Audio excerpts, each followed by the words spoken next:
ብዙ ወንዶች በፍቅር የሚከንፉላት የኔ በሆነች ብለው የሚመኟት ሴት ባህሪ።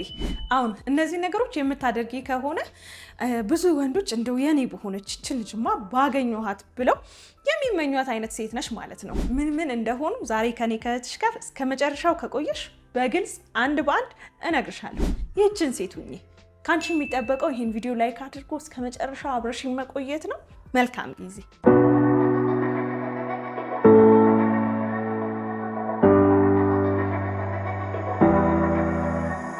ሰላም ውዴ ናፊዳር ቱ ቤተሰቦቼ እንደምን አላችሁልኝ? ዛሬም በቆንጆ ሀሳብ በአዲስ ቪዲዮ ተመልሼ መጥቻለሁ።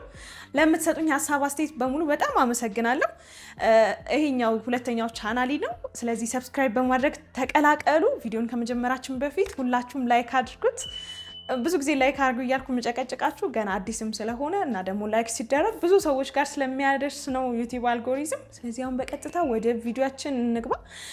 ምንድነው ብዙ ጊዜ በቃ አብዛኞቹ ወንዶች የሚስማሙበትና የኔ በሆነች ብለው ደግሞ የሚመኟት ሴት የምታደርጋቸው ነገሮች አሉ። የመጀመሪያው ነገር ምንድነው? ለገንዘብ ጥሩ አመለካከት ያላት። አሁን እኛ ሴቶች በጣም በተደጋጋሚ በገንዘብ ጉዳይ ላይ እንወቀሳለን አይደለ? በጣም ገንዘብ ትወዳላችሁ ተብለን እንወቀሳለን። ገንዘብ መውደድና መጥላት የሚባል ነገር አለ ብዬ አላስብም። ምክንያቱም ገንዘብን የሚጠላ ሰው ስለሌለ ማለት ነው። ገንዘብ ለሁላችንም ያስፈልገናል በዚች ምድር ላይ ማለት ነው። ግን ለገንዘብ ያለን አመለካከት እንዴት ነው? ማለት ገንዘብ በቃ ሁሉንም ነገር የሚገዛ አድርገን ደግሞ ማሰብ የለብንም። ምክንያቱም ብዙ በገንዘብ የማይገዙ ነገሮች እንዳሉ ማወቅ ማስተዋል አለብን። ያ ማለት ገንዘብ ምንም አያደርግም ከሚል ደግሞ አስተሳሰብ ይለያል እና ባላንስ ማድረግ አለብን። የገንዘብን አቅም መካድ አንችልም በዚህ ዘመን ላይ ምንም ጥያቄና መልስ አያስፈልገውም። ግን እንደው በልኩ ሁሉ ነገር ደግሞ በልኩ። እጅግ በጣም የገንዘብ ፍቅር ያላቸው በጣም ብዙ ሴቶችን አያለው እኔ ራሴ ይገጥመኛልና ግን ላይፍ ላይ ደግሞ ህይወት ላይ ትዳር ላይ ከተገባ በኋላ ገንዘብ ብቻ ዋጋ እንደሌለው ሲያውቁ በጣም ይቆጫሉ፣ ይጸጸታሉ በውሳኔያቸው። ስለዚህ እኔ ቆንጆ አንቺም እንደዛ እንዳትሆኚ ለገንዘብ ያለሽን ነገር ባላንስ ማድረግ ይጠበቅብሻል። ማለት በዚህ ሰዓት ድህነትንም ምርጫ አድርገሽ ደግሞ ማየት የለብሽም። ፍቅር ያለው ድሃ ቤት ነው እንደዚህ የሚባሉ ነገሮች ደግሞ አሉ። ማለት ዋናው ልታይ የሚገባው ነገር አንደኛ ፍቅር ነው፣ ሁለተኛ ደግሞ አላማ አለው ወይ ነው። ማለት መስራት መለወጥ ይፈልጋል ወይ ነው። አብረሽ ሆነሽ የማታርጊበት የማትለወጭበት ምንም ምክንያት የለም። ግን ገንዘብም የለውም የመስራት የመለወጥም አላማም የለውም። እንደዛ ሆኖ ኑሮ አይሆንም። አሁን ብዙ ሰው እንደ ራሱን በቃ እንደዛ አድርጎ የሚያስብ አለ። ገንዘብ የለውም፣ እሺ ችግር የለውም፣ ግን እንደው ለመስራት ለመለወጥ መሞከር ማሰብ አለበት። በመንገድ ላይ መሆን አለበት እንጂ ዝም ብሎ ኑሮ አይሆንም። ፍቅር ብቻ ይዞ አይሆንም፣ ስለማይሆን ማለት ነው።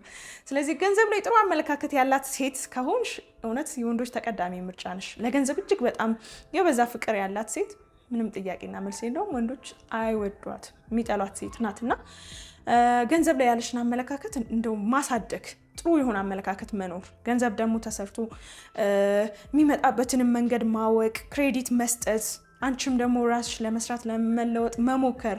ገንዘብ ላይ ያለሽ አመለካከት ጥሩ ሲሆን በጣም ነው ደስ የሚላቸው። ብዙ ወንዶች የሚማረኩላት ሴት አንደኛው ባህሪ ነው። ሁለተኛ ሰውን የምታከብር ሴት። ወንዶች የክብር ጉዳይ መቼስ አይሆንላቸውም አይደለም? ለሰው ልጆች ሁሉ ክብር ያላት ሴት በጣም የሚወዷት ሴት ናት። እንደው የኔ በሆነች ብለው የሚመኟት ሴት ናት። እውነት እቺ ሴት ልባም ሴት ናት፣ እንቁ ሴት ናት። ሰውን በማንነቱ የምታከብር፣ ሰውን በማንነቱ የምትቀበል፣ የምትወድ፣ ክብር የምትሰጥ።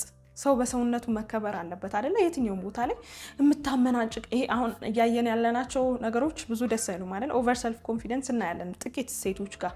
እንደዚህ የምታመናጭቅ ሰውን ጥሩ አድርጋ ጥሩ ባልሆነ መንገድ ትሬት የምታደርግ አይነት ሴት አይሆንም።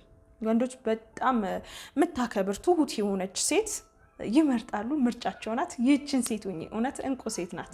ሶስተኛ የምታዳምጥ ሴት። አሁን እኛ ሴቶች ማዳመጥ ላይ እንግዲህ ትንሽ ደከም እንላለን አይደለ? ግን በቃ የምታዳምጥ ሴት እውነት ወንዶች ነፍሳቸው ናት። በቃ በጣም ነው ደስ የሚላቸው። እኛ ሴቶች ብዙ እናወራለን፣ የሚያዳምጠንን ወንድ እንፈልጋለን። ግን ደግሞ አንዳንድ ያለ አይደለ እንደው ለማወቅ ስንሞክር፣ ስለነሱ ለማወቅ ስንሞክር፣ እነሱ ጉዳይ ብለው ስለሚይዙት ነገር፣ እነሱ ስለሚያሳስባቸው ትልልቅ ነገሮች አንዳንድ ጊዜ ከኛ ጋር ራሱ ላይሄድ ይችላል። እነሱ የሚያወሩት የሚያስቡት ነገር እና እኛ የምናስበው ነገር ይለያያል። እኛ ሴቶች በቃ ውበት ላይ ልናተኮር እንችላለን። ስላየነው ቀሚስ፣ ስላየነው ልብስ፣ ጫማ፣ ኮስሞቲክስ ልናወራ እንችላለን። እነሱ ደግሞ ትንሽ ለየት ሊል ይችላል የሚያወሩ የሚፈልገውን ነገር ኳስ ሊወዱ ይችላሉ፣ ስለ ስራ ሊሆን ይችላል፣ ስለ ቢዝነስ ሊሆን ይችላል፣ ስለ ለውጥ ሊሆን ይችላል። አንዳንድ ጊዜ ማች ላያደርግ ይችላል የምናወራው ነገር፣ ግን ማዳመጥ ስናዳምጣቸው በጣም ነው ደስ የሚላቸው እና የምታዳምጥ ሴት ደግሞ ተቀዳሚ ምርጫቸው ናት። በማዳመጥ ውስጥ በጣም ብዙ ነገር አለ። ያላወቅሽውን ነገር ታውቂያለሽ። ከምንም ነገር በላይ ደግሞ ሰውን መረዳት ትችያለሽ እና ማዳመጥ ላይ ጎበዝ ሴት ሁኚ። የምታዳምጥ ሴት የወንዶች ተቀዳሚ ምርጫ ናት። አራተኛ ጎበዝ የሆነች ሴት፣ የምትደግፍና የምታበረታታ ሴት። ይችን ሴት ማግኘት መታደል ነው በእውነት። ይችን ሴት ከሆንሽ በጣም እድለኛ ነሽ አንቺ ራስሽ። ሰዎችን እንደዚህ ማገዝ ማበረታታት ቀላል ነገር አይደለም። እየሞከረ እየጣረ ያለን ሰው ኧረ አይሆንም ኧረ አይሳካም የሚል ሰው ይበዛል። በተለይም ደግሞ በፍቅር ግንኙነት ላይ ሴት ልጅ እንደዚህ የምታደርግ ከሆነ ኔጌቲቭን የምትናገር ከሆነ የትም አይደርስም። በቃ የፍቅር ግንኙነቱ እሱም ጥሩ የሆነ ስሜት አይሰማውም። በቃ ኮንፊደንሱን ያጣል። የሚሞክረው ነገር ሁሉ አይሳካለትም። በተቃራኒው ደግሞ ሴት ልጅ ትችላለህ፣ ታደርገዋለህ፣ አንተ እኮ በጣም ጎበዝ ነህ፣ የኔ ውድ እኮ በጣም ጎበዝ ነህ፣ የኔ ባል እኮ የምትልም አይነት ሚስት ከሆነች እመኑኝ ያሰበበት ይደርሳል። የሚሞክረው ነገር ሁሉ ይሳካለታል። ማበረታታት በቃ በተለይ የኔ የምንለው ሰው ትልቅ ቦታ የሰጠነው ሰው ሲያበረታታን፣ ትችላላችሁ ሲለን፣ ፖዚቲቭ የሆኑ ነገሮችን ሲናገረን እኛ ሰዎች በጣም ነው በቃ ጥሩ የሆነ ስሜት የሚሰማን፣ ለማድረግም ፍላጎት የሚኖረን ማለት ነው። ወንድ ልጅም እንደዛ ነው። ብዙ ጊዜ አሁን ሙገሳ ምናምን አድናቆት የምትወደው ሴት ናት ይባላል አይደለ? ግን ማበረታታት በቃ ወንድ ልጅም በጣም የሚፈልገው ነገር ነው። ይሄን ታደርጓለህ፣ ይሄን ታሳካዋለህ፣ ትችላለህ ምናምን የሚሉ ነገሮችን በጣም መስማት ይፈልጋል ወንድ ልጅ እና የምታበረታታ ሴት፣ የምታግዝ ሴት፣ ረዳት የሆነች ሴት በቃ በእውነት ይችን ሴት ማግኘት መታደል ነው። ወንዶች በጣም የሚፈልጓት የኔ በሆነች የሚሏት ሴት የምታግዝና የምታበረታታ ሴት ናት። አምስተኛ የማትወዳደር ሴት። አሁን ራሷን ከሌሎች ሰዎች ጋር የማታወዳደር ሴት እንቁ ሴት ናት። ወንዶችን በጣም የሚፈልጓት ሴት ናት። ብዙ ወንዶች ሲያማክሩኝ ሪሌሽንሺፕ ላይ ምርር ያላቸው ነገር ቢኖር ይሄ ነው። እንደውም በቅርቡ የአብዱኪያር ዘፈን አለ አይደለ? እንደነገሌ የሚለው ዘፈን እሱ ጥሩ ይገልጸዋል። በቃ ሰው መኖር ያለበት እንደራሱ ነው። እንደራሱ ማለት ሁላችንም ሰዎች እኮ እንለያያለን አይደለ? ፋሚሊ ባክግራውንዳችን፣ ቤተሰባችን፣ አኗኗራችን፣ መልካችን፣ ጸባያችን፣ ብዙ ነገራችን ይለያያል። የመጣንበት መንገድ ይለያያል። እንደው አንድ ቤት እንኳን ያደገ ወንድም እህትና እህት ራሱ በጣም ብዙ የሚለያይ ነገር አላቸው። በቃ ሰዎች እንደዚሁ ስንፈጠር ዩኒክ ነን። ተፈጥሯችን ዩኒክ ነው እና ያንን አክሰፕት ማድረግ ይኖርብናል እና ውድድራችን ሁል ጊዜ ከራሳችን ጋር ይሁን፣ ከራሳችን ትላንት ጋር፣ ከራሳችን ድክመት ጋር እንወዳደር። የዛኔ እያሸነፍን ሁሌ የተሻለ ሰው እየሆንን እንመጣለን እና እኛ ሴቶች ጋር ደግሞ በቃ እቺ የውድድሯ ነገር በጣም ትፈታተናናለች። ራሳችንን እናወዳድራለን፣ የቤት እቃችንን እናወዳድራለን፣ ኢቭን ፍቅረኛችንን እናወዳድራለን። የገሊት ፍቅረኛ እኮ እንደዚህ ሰጣት፣ የኔ ፍቅረኛ እንደዚህ፣ አንተ ግን እንደዚህ አላመጣህልኝም እያልን እናወዳድራለን። ውድድር በጣም የሚያስጠላ ነገር ነው። በቃ ይሄ ከሰዎች ጋር ያላችሁን ነገር የሚያሻክር፣ በራሳችሁ በኑሯችሁ በህይወታችሁ ደስተኛ እንዳትሆኑ የሚያደርግ ነገር ነውና ፕሊስ ውድድር ውስጥ አትግቡ ሴቶች። እኛ ሴቶች ጋር ያለ ነገር ስለሆነ ነው ጫን ብዬ መናገር የፈለግኩት።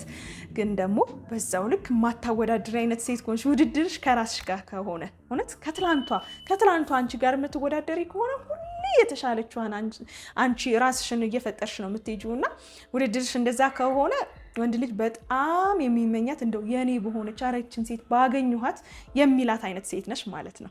በመጨረሻም እና ደግሞ በጣም በዋናነት የማታስመስል ሴት፣ ራሷን የሆነች ሴት። አሁን ባለንበት ሰዓት ላይ በወንዱም በሴቱም በቃ የማስመሰል ነገር በጣም እየበዛ መጥቷል። ወንድ ልጅ ይሄን ነው የሚወደው በሚል የሆነ ሌላ አይነት ማንነትን ለመላበስ መሞከር፣ የሌለን አይነት ማንነት ለመሆን መሞከር። በቃ መጀመሪያ ነገር ሰው ስኬታማ የሚሆነው በህይወቱ፣ ደስተኛ የሚሆነው በህይወቱ መቼ እንደሆነ ታውቃላችሁ? ራሱን የተቀበለ ጊዜ ነው። ራሱን ሲቀበል ድክመት ሊኖር ይችላል፣ ስህተት ሊኖር ይችላል፣ የበደለው ነገር ሊኖር ይችላል። ግን ከነበደላችሁ፣ ከነስህተታችሁ፣ ከነጥፋታችሁ፣ ከነጥሩ ነገራችሁ ራሳችሁን ተቀብላችሁ ስትጓዙ ያለው ሰላም፣ ያለው ደስታ፣ ያለው መሻሻል፣ ያለው ለውጥ በሰዎች ዘንድ ራሱ ተቀባይነት ይኖራቸዋል። የእውነት ሰው ነን። ሰው ሆኖ የማያጠፋ ሰው ሆኖ የማይበድል የለም። ብዙ ሰው ራሱን የሚጠላው ወይ ይሄ ነገር አያምርም፣ ወይ ይሄ ነገር እንደዚህ ነው፣ ወይ ሰዎች እንደዚህ ይሉኛል በሚል ነው አይደለ? ራሳችሁን ስትቀበሉ ግን ሁሌ የሚሰማችሁ ድምፅ የራሳችሁ ድምፅ ነው። መጀመሪያ ሰዎች የሚሏችሁ ነገር ሁለተኛ ነው። እናንተ ለራሳችሁ የምትነግሩት ነገር አለ። በፈጣሪ እንግዲህ የተፈጠራችሁ ውድ ፍጥረት እንደሆናችሁ ስታስቡ ያላችሁን ነገር ማድረግ የምትችሉትን ነገር ስታስቡ በእውነት እንዴት ደስ እንደሚል እኮ። ስለዚህ ሰዎች ከሚነግሯችሁ በላይ መጀመሪያ እናንተ ራሳችሁን መውደድና ራሳችሁን መቀበል ይኖርባችኋል። ስለዚህ እናንተ ያንን ካደረጋችሁ ምንም አይነት የማስመሰል ድራማ ውስጥ አትገቡም። በማንነታችሁ ሰዎች ሊቀበሏችሁ፣ ሊወዷችሁ፣ ሊያፈቅሯችሁ እንደሚችሉ ታውቃላችሁ። ማስመሰል ድራማ ውስጥ የሚገባው እኮ ማንነቱን ያልተቀበለ ሰው ነው። እንዲህ ካላረኩ አልወደድም አይነት ሜንታሊቲ ያለው ሰው እኮ ነው። ስለዚህ ራሳችሁን ሁኑ፣ ራሳችሁን ውደዱ። ራሳችሁን ሆናችሁ የምታገኙት ላይፍ ነው ትክክለኛ ላይፍ የሚሆነው። ስለዚህ እዚህ ላይ በደንብ ሲሪየስ ሁኑ። ራሷን የሆነች ሴት፣ ማንነቷን የተቀበለች ሴት እንቁ ሴት ናት። የወንድ ልጅም ተቀዳሚ ምርጫ ነው። ይሄ ማስመሰል ውስጥ ያለች ሴት በእርግጥ አይቆይም እኮ የሆነ ጊዜ ላይ ይሰነቻችሁና ከማስመሰሉ ስትወጡ ወደ ሪያሊቲ ስትመጡ ሁለት አይነት ፐርሶናሊቲ ሲያይ ያበቃል ማለት ነው ሪሌሽንሺፑ። ስለዚህ እንደዚህ አታድርጉ። የዛሬው ቪዲዮ ይሄንን ይመስል ነበረ። ብዙ ወንዶች በፍቅር የሚከንፉላት ሴት ብዬ የተወሰኑ ነጥቦችን ነገርኳችሁ። እንዴት አገኛችሁት? እስኪ ሀሳባችሁን ኮሜንት ላይ ጻፉልኝ። እንሰራላችሁ የምትፈልጉት ቪዲዮም ካለ እንደዚሁ ጻፉልኝ። እዚህ ድረስ መታችሁ ቪዲዮን ወዳችሁት ናፊ እናመሰግናለን እያላችሁኝ ግን ላይክ አላደረጋችሁ። እሺ በቃ አሁን አድርጉት። ሰብስክራይብ ያላደረጋችሁም ሰብስክራይብ በማድረግ ተቀላቀሉ። በቀጣይም እንደዚሁ በሌላ ቆንጆ ቪዲዮ እንገናኛለን። እስከዛው ሰላም ቆዩልኝ። ሁላችሁንም ወዳችኋለሁ። ቻው